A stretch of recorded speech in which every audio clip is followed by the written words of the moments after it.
Salut les amis, c'est Ayour Atlas. Je sais que pour beaucoup d'entre vous, l'Algérie, c'est le présent, le passé et peut-être même le futur. Mais je vous rassure, ce n'est pas l'histoire, ce n'est pas la réalité historique. Et quand je vous dis que l'Algérie n'a pas d'histoire, eh bien, je peux vous dire la même chose de tous les États modernes.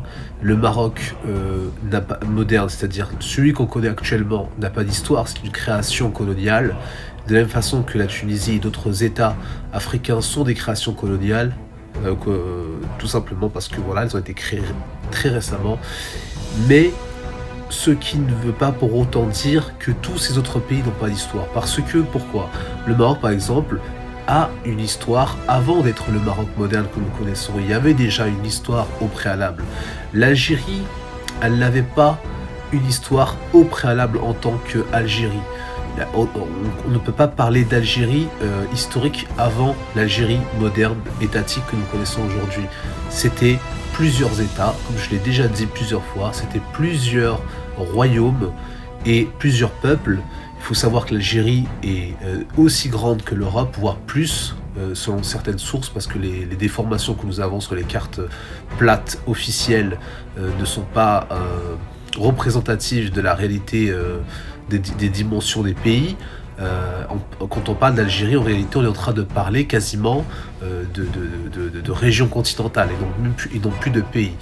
Bien sûr, c'est très à la mode de parler de pays géants, de pays grands, avec des grandes superficies en disant que ce sont des pays avec un seul peuple, une seule culture. Mais je vous le dis sincèrement, ce sont des créations. Tous les pays que vous verrez avec des tailles exagérées comme les États-Unis ou comme la Russie sont en réalité des fédérations. Ce sont plusieurs peuples qui ont été broyés et forcés à vivre ensemble côte à côte, les uns sur les autres, alors qu'en réalité ils formaient diverses cultures, divers peuples et vraiment une richesse variée qui les rendait uniques. Et la colonisation les a forcés à vivre ensemble. Voilà la réalité de la chose.